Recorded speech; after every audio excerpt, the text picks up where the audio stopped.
Il y a beaucoup de personnes qui étaient riches hier en Afrique et qui sont devenues pauvres aujourd'hui. Il y a malheureusement beaucoup de personnes qui sont riches aujourd'hui qui deviendront pauvres demain si ça ne change pas.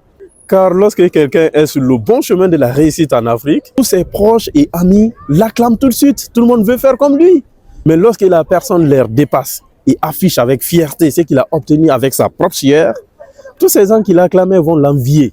On considère tout de suite comme si la personne se flatte.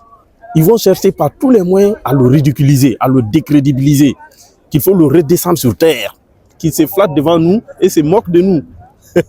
Alors que la personne n'a pas réussi contre eux, c'est plutôt pour eux. Au lieu d'être contre lui, tu peux tout simplement t'inspirer de lui. Malheureusement, c'est comme ça que ça fonctionne en Afrique. Et ça fait qu'il y a beaucoup d'anciens riches qui se trouvent en Afrique. Et si cette mentalité ne change pas, il y aura encore beaucoup d'anciens riches demain. Alors qu'ici en Europe, c'est le contraire. Lorsque quelqu'un réussit et que la personne affiche ce qu'il a obtenu avec fierté, tout le monde court envers lui pour lui poser la question. Comment tu as fait pour obtenir ça? Comment nous aussi, nous pouvons faire pour être comme toi ou plus que toi? On l'écoute comme un maître dans ce domaine.